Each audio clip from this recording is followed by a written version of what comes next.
positivity. And because of that, we like to think Dreamville is a bit of a family-style cookout where everyone feels welcome and has a seat at the table.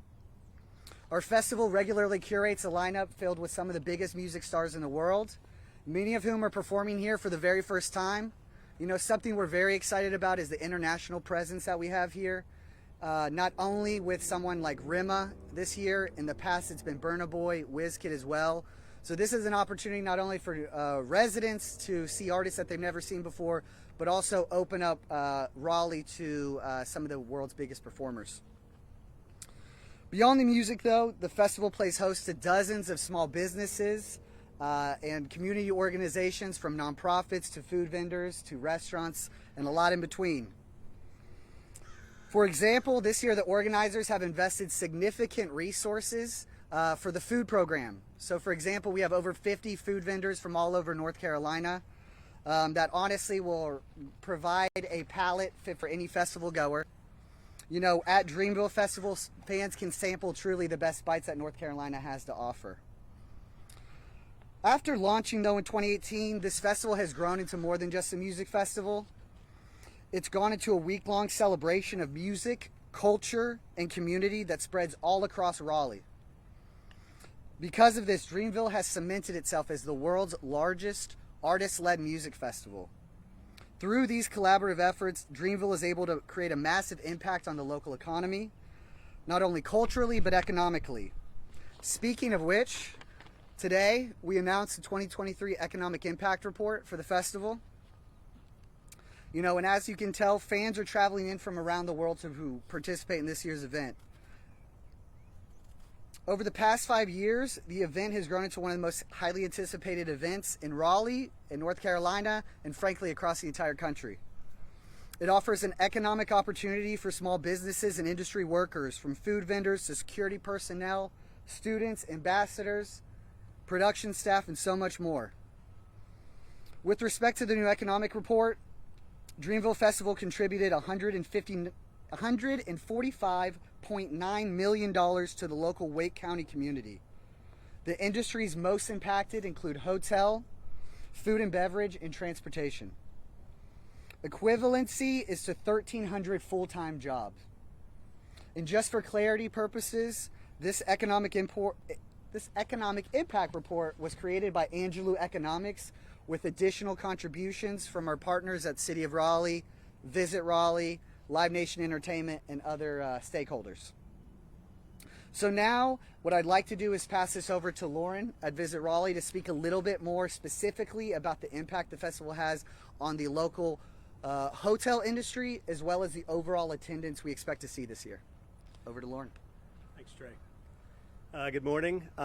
First off, I want to thank Trey and Adam and the Dreamville team that's here. We love the intentionality of this event for the city of Raleigh and for North Carolina. We are super excited. Again, global event, a lot of eyes on Raleigh this weekend around this music event.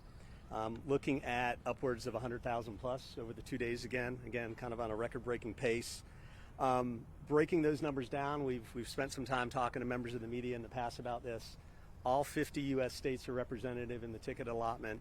20 plus international countries are accounted for right now. Give you a couple of examples there: Australia, Barbados, Canada, Denmark, France, Germany, India, Kuwait, Romania, South Africa, and many others. When we start to look at ticket data, and we're brought in as the official destination marketing organization for Wake County and the city of Raleigh, we start to break down ticket data.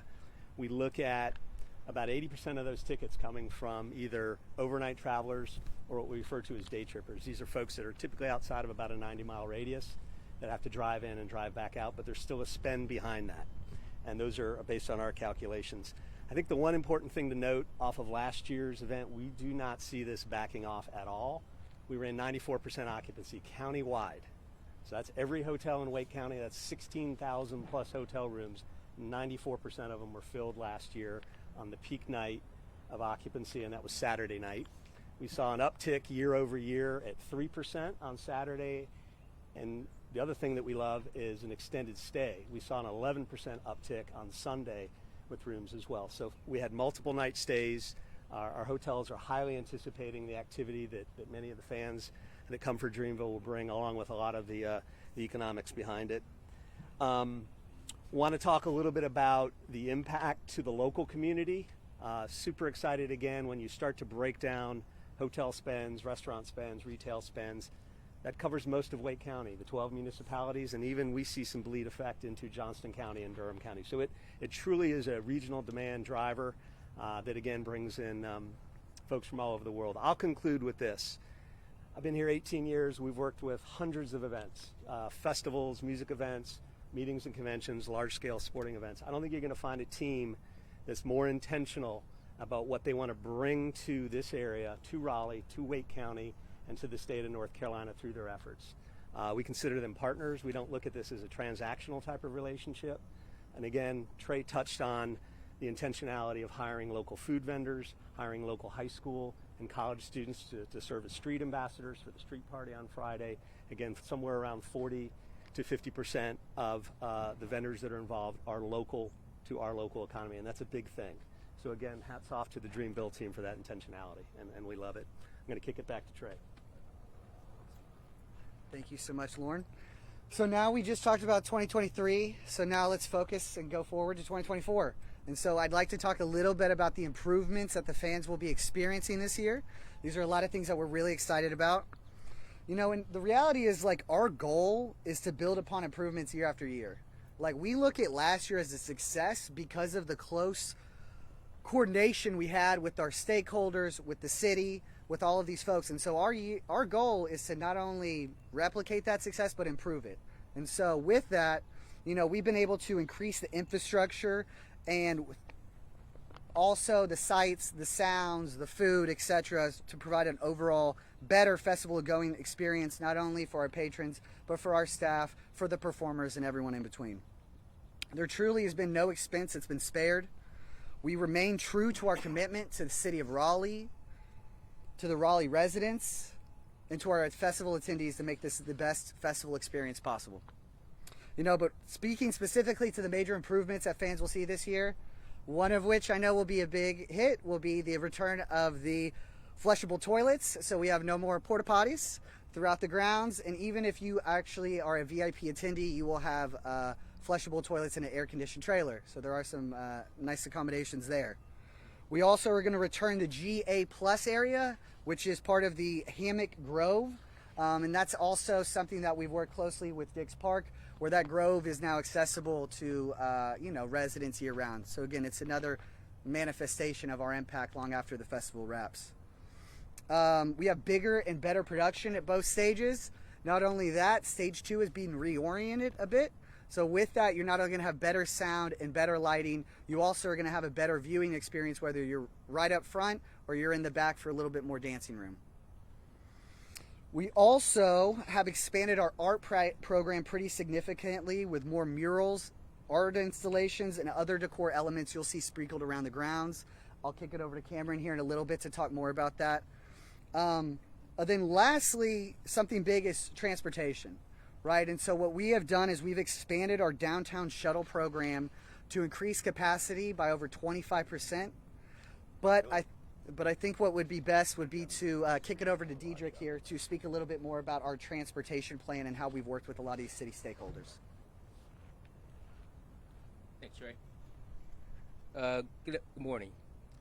So first of all, just to elaborate a little bit more, like Trey mentioned, there's a significant increase in the number of shuttles that we've secured to help us with transportation to the festival from downtown, specifically from Moore Square. Additionally, we work with the city of Raleigh, we work with the police department to design a plan that will afford or allow safe and efficient both ingress and egress of our event patrons. We work directly with Uber, Lyft, and local taxi companies to improve vehicle access, to improve ride-sharing capacity. But at the end of the night is always the busiest. So in terms of demand and everybody leaving the festival at the same time, it is going to be a high demand. It is going to be congested. But we are optimistic that because of the pre-planning and the advanced coordination that we have done with our transportation network companies already, that we will have a greater number of vehicles for our attendees to use this year. I just want to say we've also worked with our local neighbors and surrounding communities to minimize the impact. We've communicated with residents to identify, potential problems, work through some resolutions in order to address them.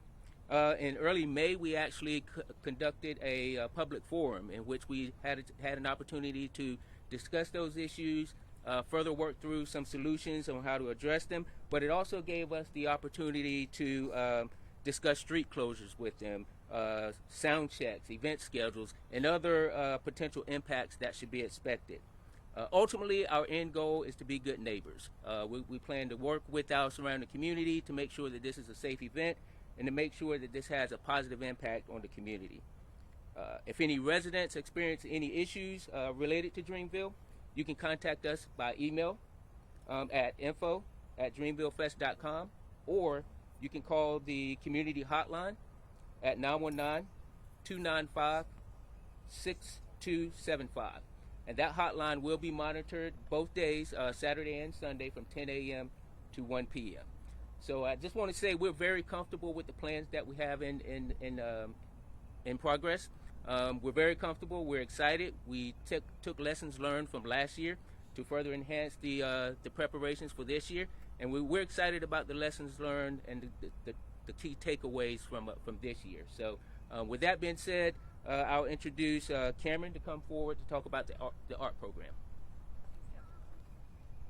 Hello everyone, I'm Cameron Laws. I'm the creative director of Artsplosion, one of Raleigh's oldest arts nonprofits, and we are thrilled to be partnering with Dreamville for the 4th festival in a row to really infuse our local creative talent into the festival experience. So this year that looks like 7 muralists from across North Carolina that will be showcasing their work across the festival footprint. But in addition to visual art, we are also programming some performing arts and what now really feels like a Dreamville tradition, which is bringing the 150 plus member Sound Machine Marching Band from one of North Carolina's most celebrated HBCUs, NC Central University. We really hope everyone enjoys this local flavor at the festival as much as we enjoyed putting it together, and we'll see y'all at Dreamville. We're almost done, guys. But yeah, just a few final words. I think speaking to the art, component, I mean, as you guys can see right after this was an installation from 2 years ago that, again, thank you to our partners at Artsplosion, also at Dix Park to help maintain this. Yesterday when we were scouting, there were kids running over this and taking photos. It's an amazing experience, and really it's a physical manifestation of the impact of the festival that lasts so much longer once the festival, wraps in each spring. So last few things I want to remind folks is tickets are on sale now at dreamvillefest.com. We have a lot of exciting news and announcements still coming out, so if you guys just want to follow us on social media, it's at Dreamville Fest on every channel. We are so excited about this year's event, and we thank you again for coming out. To kind of wrap this up before we talk Q&A, I'm going to pass it over to MK and Adam from the Dreamville team to speak a little bit more about, why Raleigh and the impact it's made. Good morning, everyone. I'm MK from Dreamville. Just wanted to thank you all for being here on this amazing morning. Wanted to extend our thanks to the amazing city of Raleigh, which over the years has become our second home. We're grateful to be back and showcasing our community initiatives, not just this weekend as we bring our fans into the city, but all this week. We're grateful to integrate all our communities, be it our community of artists, our communities, our fans who are considered our extended family, our friends and family that travel into the city every year to support us, but our community right here in Raleigh, and that's you all, people of the press, the city officials, as well as all the local business owners who support us not just this weekend, but year round. Raleigh is very unique. This is where J. Cole decided to lay his roots an hour away from Raleigh where he grew up, so we're very grateful to be here. How's it going, everybody? Adam Roy, Dreamville president. We're excited to be back. This is year 4, and I think we've got quite the week ahead of us between Dreamville Music Festival and NC State, both men's and women's teams being in the Final Four.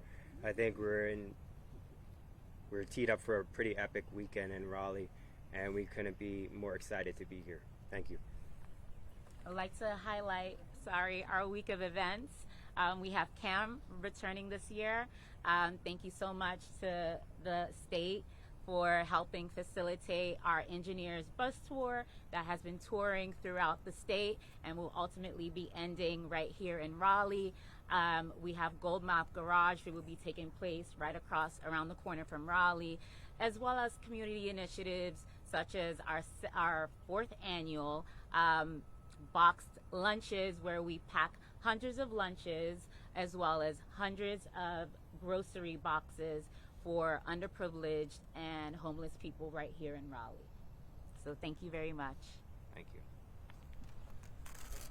Thank you guys for being patient. We'll start opening this up to Q&As now. I don't know if it's easier if folks just want to raise their hand, and we'll kind of go right down the line. But yeah, please.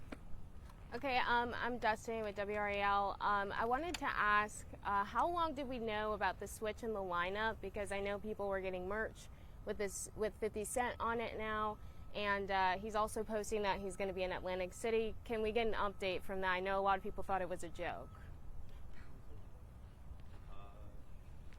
Yeah, I mean, unfortunately, with most music events, the lineup is subject to change.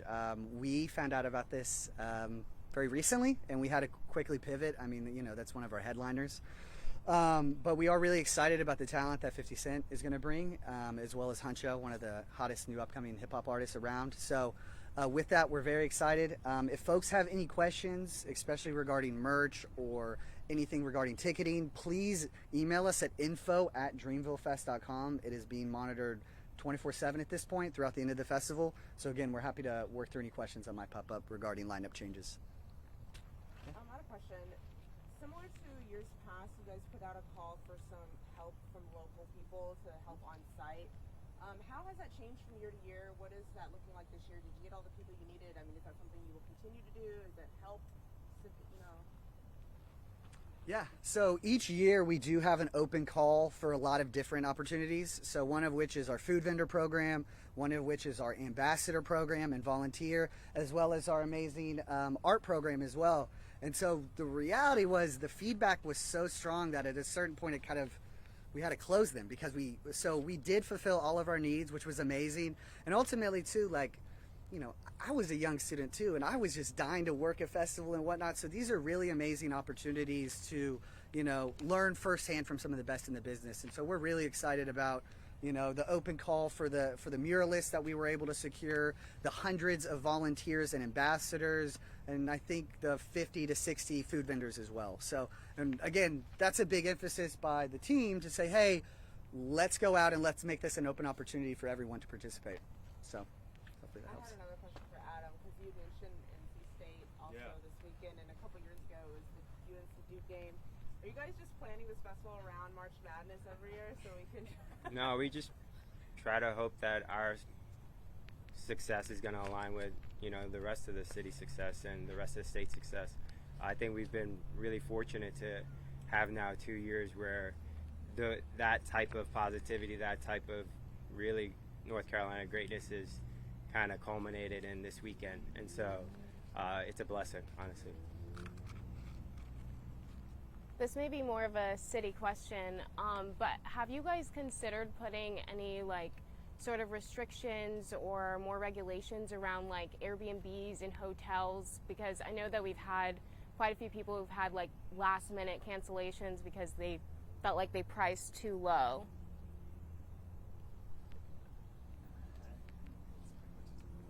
Yeah, that's an interesting question because certainly based on what we track through the hotel community, I think we see rates higher. We do track in aggregate what we would refer to as extended stay or, rentals, you know, through VRBO or Airbnb. We see that data typically on the back end, and that kind of speaks to that overall volume of demand. I think the thing that again, what the hotel community is very cognizant of now in year 4 is the high number of visitor volume, the high number of demand on hotel rooms, and you know, they use that as an opportunity in the supply-demand spectrum to work in the industry what they call yield management. So they're looking at typically higher rates. Again, the $192 average rate that I called to your all's attention in my comments, that is collectively around the entire county, and that is everything from a limited service hotel all the way up to a full service luxury hotel. So it's all the aggregate data, and the average comes out at 192.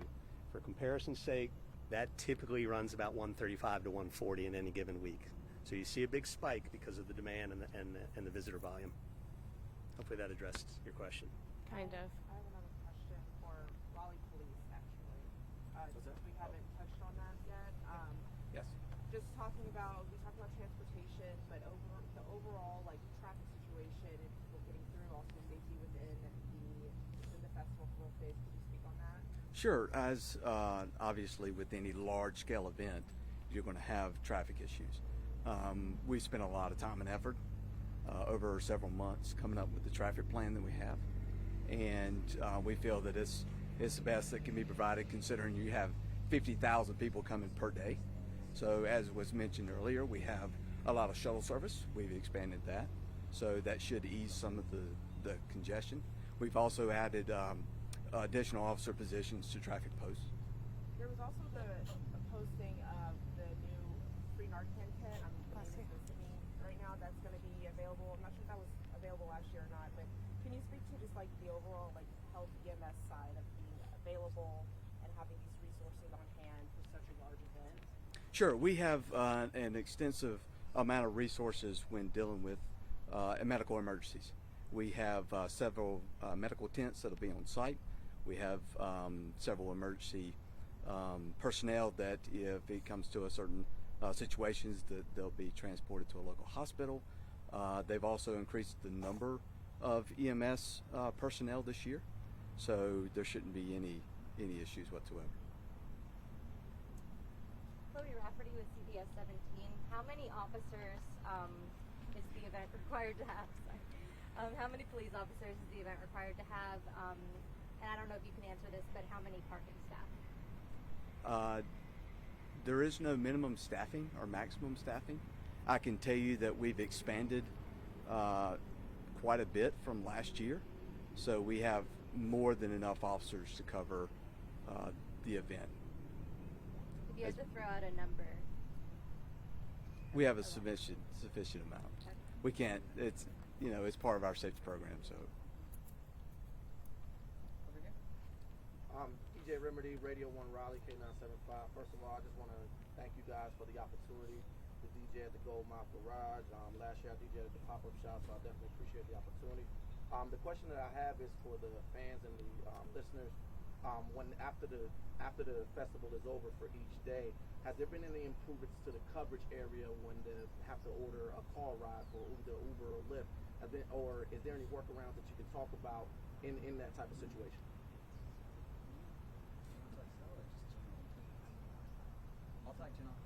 So I can speak to the general improvements. I think the cell phone's another conversation. But yeah, honestly, from a leadership standpoint, as soon as the festival wraps each night, and honestly throughout the day, we have internal leadership meetings to address things, to say, hey, we're getting a lot of calls about this. What can we do to fix it? So it's an ongoing process. Again, I know I talked about improvements year to year and working with these stakeholders, but it is very much a real-time addressing needs, and we also have an amazing social media team.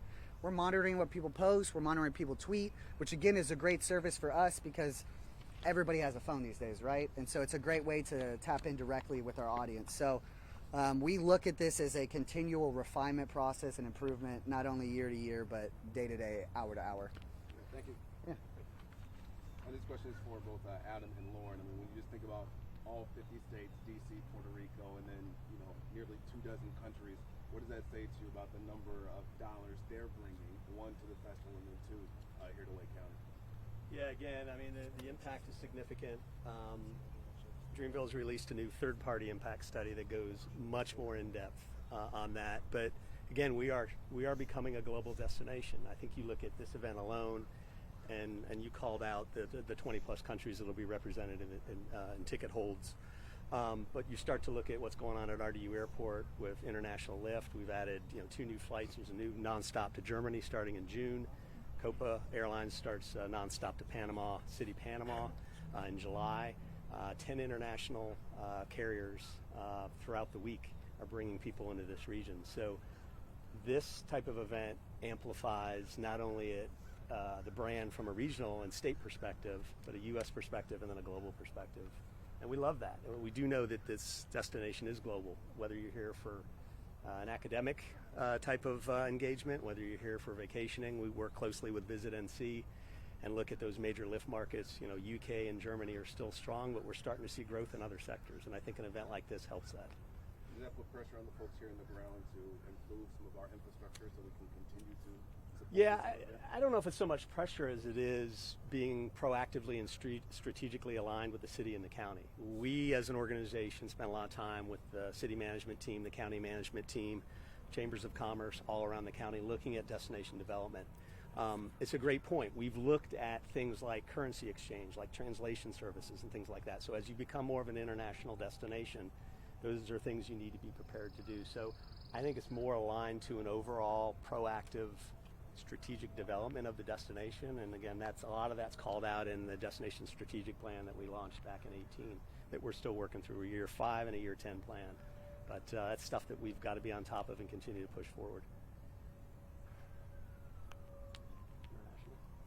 Yeah, I think simply we're very proud to be a catalyst for, visitors coming into Raleigh. And I think the type of numbers and visitors you're seeing this year is the culmination of what has been an active year for Dreamville as a brand, an active year for Cole as an artist as well. I think people are excited to see what's coming to the festival. And how best do you guys manage costs on site, ticket sales, with what people will pay for hotels, transportation, whatnot? Yeah, I mean, we work with all the partners you see here and with the city to try to make sure that there is a welcome mat here in Raleigh for them, and that has to do with kind of making sure that we have partners like Crew Fair, in which we allow our fans to book their hotels early at favorable rates, and partnering with airlines and also other transportation. In the past, we've also worked with even the train to get people here. So there's a multitude of ways in which we try to shore up some of the questions you're asking. Okay. Are there any plans to show the NC State game at the festival? Coming soon. One question. So pretty early on last year, we were completely sold out of tickets, and I know you guys were super excited about that. Has that been the case this year? I know that you guys announced that you guys were going to have more GA tickets. And as you guys continue to grow, what are some of the things that you guys have considered in that growth? Is it more days? I mean, our record has shown, we started this thing off, it was one day. And, and working with the park, and we saw that we could expand to 2 days and set that. We don't try to skip steps at Dreamville. And so if that opportunity presents itself to look at other ways to expand, whether it be more tickets or more days or anything like that, we'll look at it. But also, every year we do expand. It may not always be relegated to just this park, and there are plenty of improvements to this park. Just this year, we've also kind of added a whole host of pre-festival events that are taking place throughout the city. And then we also added pre-festival events that are taking place throughout the state. We have a workshop, audio workshop studio bus that has been on road for the past week in places like Charlotte, Winston-Salem, Durham, Wilmington, Fayetteville, and then coming right back here to Raleigh. What was the question about the... I just asked if you guys were completely sold out again this year. We got a few more tickets on sale right now at dreamvillefest.com. What happened is organizers, and we work with the partners to release a small allotment. We were right at sold out, and because of the feedback that we're seeing on social media and from our email, and everyone is so hungry to come here, especially once we dropped the lineup, that the team was able to release some another small allotment. Now we do have to work within the parameters of what the park regulates and what the city allows us to, but I mean, we sure want to try to get as many fans in here as we can, especially knowing the impact that Dreamville has internationally. J. Cole's one of the biggest artists in the world. Who wouldn't want to come see this? So we want to put on the best experience possible and get as many fans in here as we can. Yeah, we've been very happy with the ticket sales and really just the interest coming off of last year. Are there any plans in the future to announce the lineup when tickets go on sale, such as Lovers and Friends, Broccoli, Best? Can I take it? You want to take it? You go, and I'll go. I'll just say we're very happy with how, you know, we've done things. I think it's a testament to kind of like this goes way back to like how Dreamville's always done things. Our fans have a lot of faith in us to deliver a lineup that is exciting for them, and we also love to see that trust from our fans, and to see some of the numbers that came in as soon as the tickets went on sale with no lineup. We're very proud of that. Glad to know. We're gonna stick to what we do best. So I came from Fayetteville Observer. So we hear about the global impact and the impact on the city of Raleigh, but can you speak to the impact of the festival on Cole's hometown of Fayetteville? Absolutely. I know, you know, Cole's hometown in Fayetteville is very proud of him. It's awesome to see, and we hope to even have more people from within the state come to visit Raleigh. You know, just yesterday, that audio bus that we had have on tour visited Fayetteville. It was an incredible event. I think there were 60 plus attendees there that got to work with one of Cole's mentors, one of his first mentors, Nervous Wreck, and as well as Grammy-nominated studio engineer Mixed by Ali and his brand engineers, in which all of those attendees, some college kids, some older, some younger, all interested in figuring out how to break into the music industry and how to, in any capacity, whether that be a producer, engineer, artist, management. They got some valuable lessons in that class that we were able to host yesterday. And I think that whenever we're in the state of North Carolina, Fayetteville is not forgot on us, and we try to make sure that we do have events and activities that we can bring there, and we hope to do more, honestly. Oh, you made, I see your shirt, yeah. There you go, you made it over there. Hi, Paige Boyd, online editor for Radio 1 Raleigh, K97.5. Now, what a lot of fans have been very excited about with Dreamville Festival is the aspect of unpredictability and the surprises. I know last year we had plenty of surprises with 21 Savage and with Lil Wayne. So what do you expect as far as, you know, will there be any surprises this year? I know you can't speak on exactly what the surprises are, but just kind of like speak on the unpredictability of this year's festival. Yeah, I think it's an extension of your question as well. You know, that's long been part of our formula, and we hope to always have a little bit more to give to the fans than what is expected. So I hope that answers a bit. Yeah. Well, just to kind of piggyback on that, can Yeah. we expect J. Cole to respond to Kendrick Lamar? Next question. Yeah. I think we'll focus on the festival for now. Any final questions before we call it a wrap, guys? Okay. Well, to end it, thank you all so much for coming here. You know, on a personal level, we understand that there's breaking news, there's things happening all over this county, and so we really appreciate it. Y'all coming out, spending time. If you have any general questions for your audience and your readers or your viewers at home, info@dreamvillefest.com, www.dreamvillefest.com, and @DreamvilleFest on social media. And for any of you all with press inquiries, press@dreamvillefest.com. That's just for us. Thank you guys so much. Have a wonderful afternoon.